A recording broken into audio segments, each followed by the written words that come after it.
Welcome everyone to Rules Explained. In this episode, we're going over the old role-playing game Space 1889. I think this is the first role-playing game we've actually done. Rogue Trader might be a role-playing game, but might not, or could quantify as one. But this is the first role-playing game we're actually doing. I'm John Merritt. I'm Rob Nothing. And we have a guest speaker, Sean, with us. Hello. Sean is a history buff, and this game screams history. So, Space 1889, we have the book. It opens up with the three faces of Mars. In short, just to go ahead and tell anybody who is not sure what the setting is, this is a game that assumes, and we'll get into this later as far as how this works, this is a game that assumes that mankind was able to go ahead and travel through the solar system and explore the inner worlds at will. And that is why the first opening front piece here, we have here various views of the planet Mars. And that would be an indication right away to the reader that this is going to be something a little bit different and nostalgic at the same time. What do they mean by the three faces of Mars? And now they've got three pictures up here, three sides of the planet. Why is it called the three faces of Mars? I only believe this because I think what was done, in the past with cartography is when you're trying to map out a surface, sometimes you can only get a good sense of the entire globe on a flat surface if you show it in three or more parts. Okay. Two parts would sometimes distort, the edges. Every flat map distorts, so we get that. Yeah. But if you just had two faces, it would be difficult to go ahead and really get a sense for distance and for location. But with three faces, you get a better sense of the three-dimensional nature, if you wish, of the globe, and gives you that more complete picture of the surface of the planet. All right. Okay, Space 1889, given to us by GDW. That's Games Workshop, right? Games Designer Workshop. Oh, Games Designer Workshop. Yes. Now, it's funny because I have this book, and on the front cover, I don't know if it says Heliograph Incorporated. It does. On the front. It does? Oh, man. I'll have to go back and look. Yes, Game Designers Workshop was a company that existed right here in Illinois, from Bloomington, Illinois. And they were initially war gamers. And then some guy named Mark Miller created the Traveler game, which is another one we should probably do. But anyway, and then other games came out, and eventually Space 1889 did. Make a long story extremely short, much like a lot of companies in the 90s, role-playing game companies, they suffered financial difficulty and had to fold. Heliograph picked up the license for the game 1889 and published it in its original form with all the original supplements. Eventually, they were not able to continue with the license, and then other companies, if I remember right, Studio 2 or whatever the company is that does Savage Worlds picked it up, and then after that, oh my gosh, I totally forgot the company that picked it up after that. It was the Ubiquity System. Oh, I'm going to have to think about this for a second. But yeah, there are multiple iterations of the game Space 89, but we're going old school. Yeah, I'll have to go back and find my original book because I'm really not sure if that's there or not. If it's not, I'm going to be blown away. Okay. In the table of contents, this is set in the Victorian age, 1889. Which we'll talk about a lot. Equipment, the science in this game, we're definitely going to talk about in this episode. Combat, probably the next one. Travel and exploration, space travel, Luna, Mars, and Venus. Only men go to Mars, only women go to Venus. Here we have the first original picture. The artwork in this is, if you take a look at it from today's perspective, is extraordinarily dated. But again, these are artworks. This is art that is not attempting to go ahead and convey realism. When I teach history and when I talk to my students about art, it's all about the mood. It's all about the emotion. And I think that's what's missing a lot of times in some art. Some art in the modern sense of role-playing games. There's a sense of over realistic artwork, but I like this art. The art in this game, the presentation is incredible.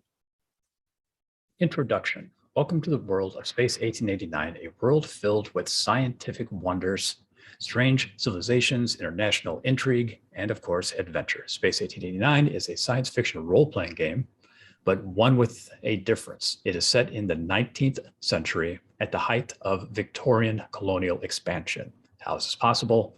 The 19th century saw the birth of science fiction and the works of the early masters of this genre, H.G. Wells, Jules Verne, Yep. Verne, Verne. thank you, and Arthur Conan Doyle. Author Conan Doyle, still having tremendous appeal. Their speculations about interplanetary travel and alien civilizations were based on sound principles of science as it was then understood. Since then, we have discovered that principles like the luminiferous ether, Yeah. when widely accepted, have no real foundation in fact. But what if it did? I love those 5 words. I think those 5 words precede every science fiction story there ever is. But what if it did? And I think that's brilliant. What if instead of quantum mechanics and relativity, there was only the ether? And what if the fertile, brilliant mind of a young inventor named Thomas Edison had turned his power to harnessing the ether for science? The answer to this question is what Space 1889 is all about. That is the introduction to this game. Colonialism. So what is the Victorian era? I'll defer this question to Sean. So the Victorian era was a specific time period in English history, typically following the life of Queen Victoria. Was it this? No, Queen Victoria. As the British Empire kind of expanded and consolidated its holdings over the world. Right. So in 1889, they were in what? India. They were in Africa. India. 100 years later, they assisted the Americans in helping us build a country. Right. They actually helped us. Right. Well, helping us is an interesting phrase to use. The United States and Britain were definitely competitors for many years during the 19th century. Friendly for the most part, if you discount the early 1800s. But yeah, absolutely. The British are in India. They are making strong inroads in Africa, as well as just about every other European power during this time period. And we have a wide variety of very interesting players. The nascent Italian country, as well as the German nation, are brand new. Japan has just reforged itself into a model European nation. Yeah. And I know Japan is That's in true. Asia, but Yeah, no, you're right. they did model themselves after European nations almost Very entirely. much so. Yeah, because they were forced to open up trade. Yes, thank you, Commodore Perry, for going ahead and launching World War II. Yeah. Now, I mean, because I was looking at this era and I was thinking the Victorian era, why is it called that? Why is this like a golden age of technology and stuff? And this little island called, Britain, and this little country called England had such a huge influence on the world. I found that to be kind of fascinating, actually. Well, if you want to go ahead, Sean, and comment on this as well, we can thank the Industrial Revolution. Yeah. We have a society that is desperate to go ahead and fulfill consumer needs, and is looking for ever more complicated machinery to go ahead and fulfill those needs. And that machinery is going to be primarily driven by steam power, which gives this entire genre its name. And in fact, many people point to this game as being kind of the originators of the genre itself, steampunk. I was going to ask that question. Is this the original steampunk? Well, or is this where it spawned from? Well, some people would argue that the word punk implies some sort of amoral situation, perhaps a dystopia of some sorts. In other words, the word punk implies that there are problems and it runs contrary to our preconceived notions of heroic fiction, and so on and so forth. In other words, most of the protagonists in punk type genres are just trying to survive, eke out a living, or whatever the case may be. In many cases, they're anti-heroes. So this game, I don't think takes that direction. But as far as the feel for it, the technological feel, the overall push to go ahead and tell stories that are grounded in reality, yet with the promise here, there's the phrase used, the promise of technology, what it can do for us. Mm-hmm. It's a tool. It should do something for us. Yes. It works for us. We don't work for it. I mean, it talks about authors of like H.G. Wells, who obviously, I don't want to say obviously, but he wrote The Time Machine, which is, I mean, what year was that? 1900, 1910? It was before the turn of the century. Yeah, mind blowing. I mean, were they actually like 1990 going, hey, you know what?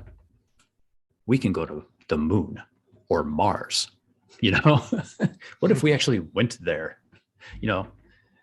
We see it today because we see the telescopes. We have, we're now talking about going to Mars, in the year 2021. But back then they were going, we should go there. What if we did go there, Well, once the discoveries were made and the high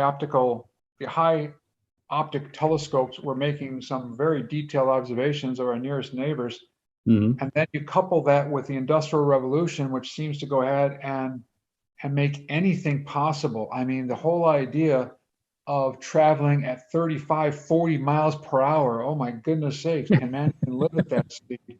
Man was not made to move it that fast. Yeah, exactly. And so people's minds began to open up to the possibilities. Where can we go? Where can science possibly take us? So it was a great concept. And before we get too much into the fanciful, Sean, I mean, if you wanted to go ahead and give us your insights as far as what does it mean to be a Victorian? I mean, we're talking here about the technology, we're talking here about the science fiction. Great question. We're kind of missing the other side. What does it mean to be a Victorian during this time period? What do you think?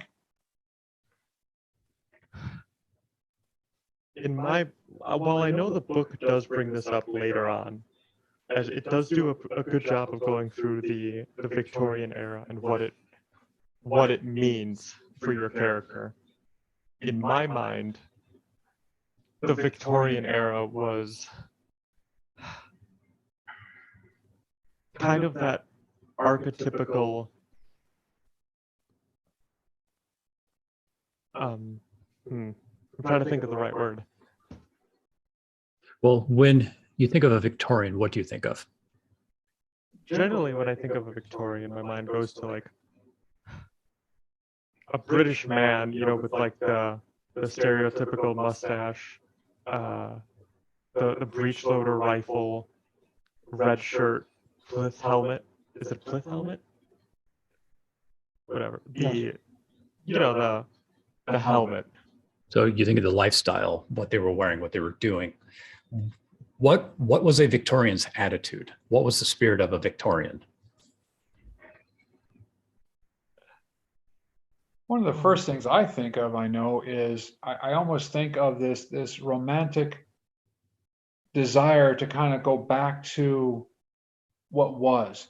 The Victorian, in many ways, is trying to go ahead and suggest a world of chivalry, a world of manly virtue, a world that is full of honor and pride towards the ultimate achievement of a goal. The holy grail, if you wish, for the Victorian male, the Victorian English male, is civilization itself, the progress of science, the progress of machinery, the progress of medicine.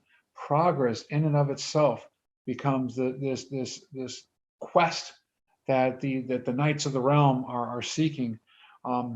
That's what I think. I'm probably being superfluous in my description, but that's kind of, I see that. In fact, you even see that within the English, or I should say the American Romantic movement, this desire to return back to this rustic setting of idyllic, truism, I guess. I don't know, but what do you think, Sean? I mean, am I really over the top here with my description? Am I being too ridiculous in my interpretation? No, actually, I think you're rather on the point, because you brought it up first, but Romanticism was a huge movement that was happening around this time in the art world, where you get these huge stylistic paintings that just show the beauty of nature mainly, and usually there'd be no people in the art. I didn't know that. I forget these. One of your teachers? What am I? What? Teachers, professors? Yeah, we did go over this actually in high school. American art movements. Here we go. Actually, one of my favorite romantic paintings was drawn in 1838, called "The Fighting Temerary." What's on it? It shows a steam tugboat, Mm-hmm. and dragging along behind it is an old English ship of the line. And it's just paddling off towards the viewer with a sunset behind it. You know, showing off that we're done with ship of the lines, we're done with sails. It's now the new age with steam engines and Steam iron engines. hulls, and we're bringing in that's a new age. Yeah, so And that's then exactly capturing the essence. You're right, Sean. That's Yeah. a perfect painting to exemplify Yeah, it really the entire is. age. Technology is superior to the ways that we used to do things. We're going off into the sunset. It's the small is toying the supposedly large. What we thought was important before is no longer important. I mean, so many very powerful ideas are expressed in that painting. You're right. That's a wonderful thing. And I wish I don't know if we can do this in an edit, but we should put that painting in for the audience, because that would What's it called? hammer home the idea tremendously. Here, let me see if I can't. what's that painting called? Here, I put it in chat so you can just copy and paste it.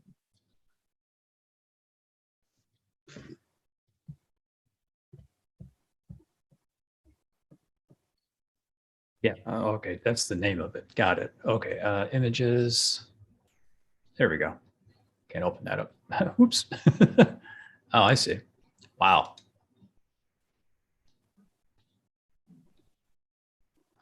Let me see here. Okay, I got the painting up. Let me just share that real quick. Yeah, we went over this in like American civilization in high school, I think, or American art and history or something. And I don't know what it was about this picture that stuck with me. Well, No, that's a really nice picture. It's gorgeous. I mean, the ship itself is almost ghost-like. It's almost a phantom, suggesting that it's no longer relevant, or perhaps it's a haunting image. And remember, those were considered to be the most powerful ships of their day, suggesting warfare, militarism, and so on and so forth.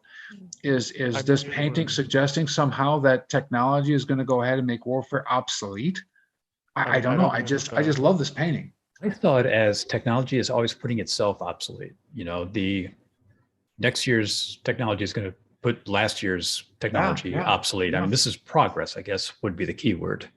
Progress. Which actually moves us into the technology of the Space 1889 game, where, I mean, the great thing about this game is they blend science fiction with truths, Yes. Although electricity was known to utilize widespread residential electrifications, just as, being adopted, people feared electricity at first. They were like, no, our gas lanterns work just fine. Why do we want this electric stuff? It could kill me, Many homes were lit by gas lights, and all appliances, quote unquote, were hand powered. Indoor plumbing, on the other hand, is widespread, but in the cities, industrialized colonies. Oil burning boilers, they talked. I mean, I actually looked this up. They have, and I didn't know this, but they had steam powered cars. They were referred to as the external combustion engine because that's where the engine was. It was external versus the internal combustion engine, which is what is slowly becoming obsolete today. As an audience member, if you're interested, look up Stanley Steamer. It's not the cleaning company, it's an actual vehicle. Yeah, and here they talk about the original, the gasoline engine was being developed by Herb Benz and Yep. her Daimler Herr Benz and Herr Germany. Daimler. Yep. Of Germany in the mid 1880s, and Otto von Diesel was tinkering with an oil-burning internal combustion engine of his own.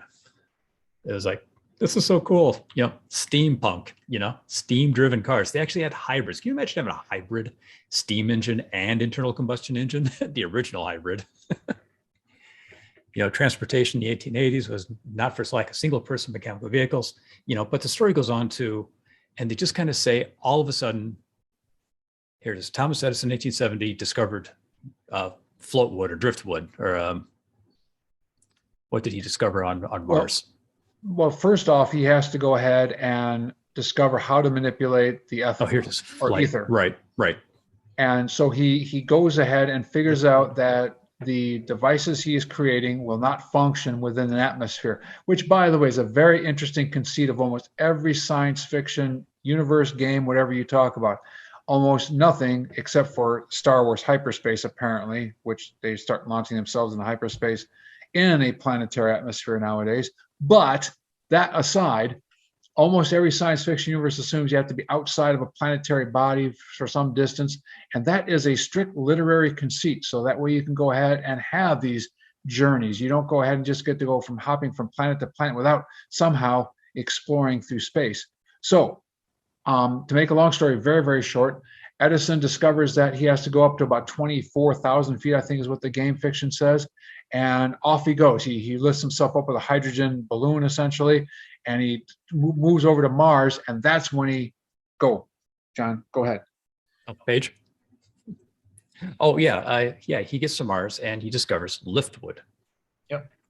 And in liftwood, then it's just what I guess that defies gravity. This is a science fiction part where they're able to build these floating ships. Synthesize organic stuff. Space travel. They're saying, this was great. Where did I see this? They use the sun's rays to travel in space, but I guess the technologies they're using and being so far away from the sun, they can only get to about the belt. Was it the Kevlar belt or something? No, the asteroid belt. Asteroid belt, yeah. Kepler. Kepler belt. Thank you. I think Kepler belt. Here, the voyages are made in interplanetary ether flyers powered by large solar boilers. A reflecting lens directs the sun's rays into the boiler's water tank to produce steam and power the ship without the need for combustion. I love it. Ships do not carry enough oxygen and support continuous burning of coal for several weeks because the sun's rays are quite weak, frankly, out from the sun. Great That's idea. awesome. Communication. I love this one. Alexander Graham Bell invented the telephone in 1876. Yes, he did. And already in the limited blah, blah, blah, blah, they talk about the telegraph. Now, this is the part I really wanted to ask, was they said they had a telegraph and communications between the US and Britain via the transatlantic cable. Yep. Is that real? Yeah, there Really? was a cable laid down across the entire Atlantic Ocean. Wow. And we have the ability now to communicate instantaneously between Britain and the United States. The world gets a little bit smaller. Yep. Wow. I wasn't sure if that was real because I know we have fiber optic lines between all the major continents now. Yep. Multiple of them. I did not know that. Just imagine the technology in that to use the telegraph to send that electricity, a couple thousand miles, and actually have it reach the destination. That's awesome.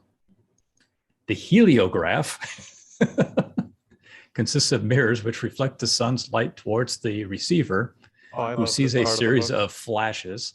The timing of these flashes produce a readable code, just like the dots and dashes of Morse code and the telegraph. I think that's awesome. And then, of course, we move into weapons. So the way in which they blend fiction and reality to create this, Victorian age steampunk-esque, world, I Well, think it's just absolutely beautiful.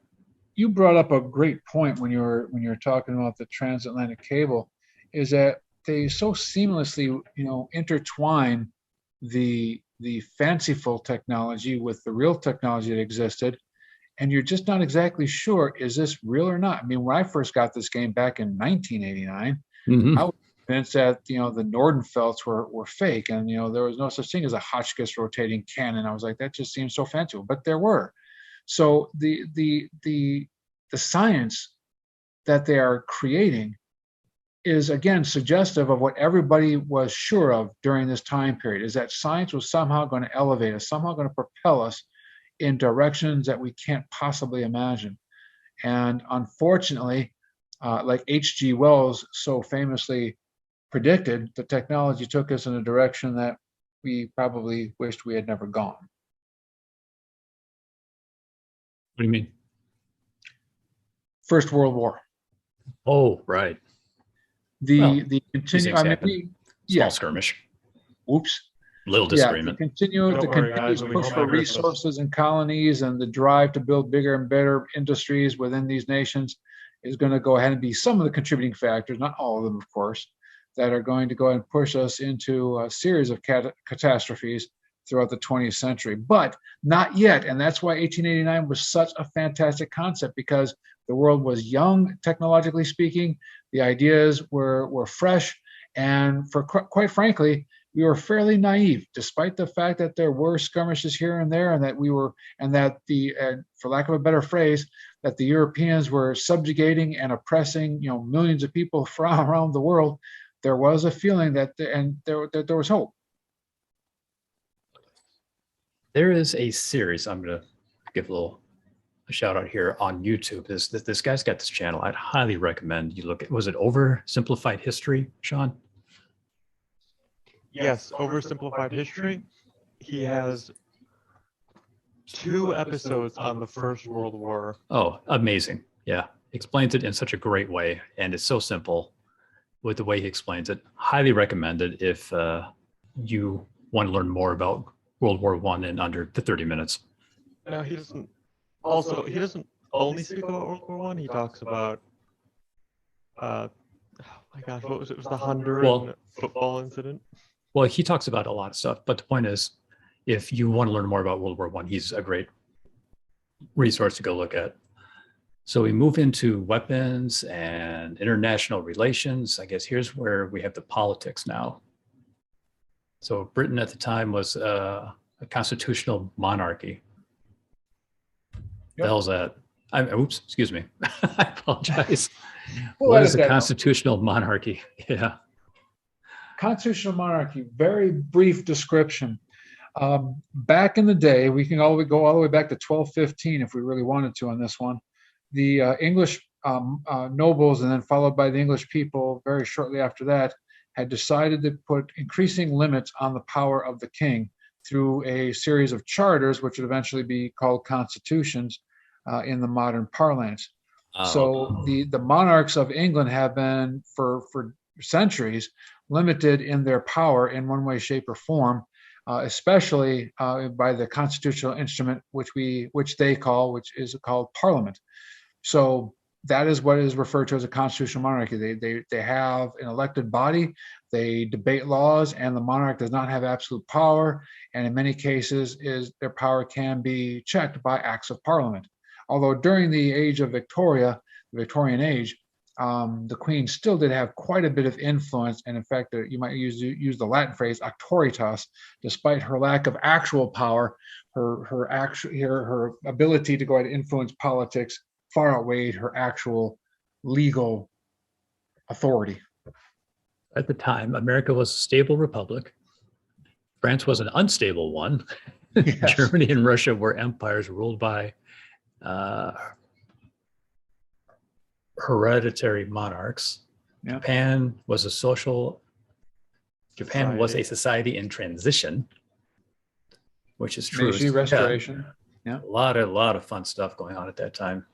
would have been an interesting time to live. So I just want to point this out. This is one of the reasons why I love the 1800s, because in this game, if you wanted to, as a party, you could have an old Japanese samurai, an old French pirate, an American cowboy, and an English Victorian noblewoman. Well, I know what our And you are- party's going to and be. you are still chronologically correct. Yeah, That's awesome. it would be possible. And then throw in an anarchist just for kicks and giggles. Sure. Yeah. I'm making a cookbook. Then we move into the characters. So on that note, I think we're going to end our first episode. We will definitely do one more next week. Guys, thank you for listening. I'm John Merritt. I'm Rob Nothing. John, thank you again for showing up. And guys, have a wonderful evening. Adios.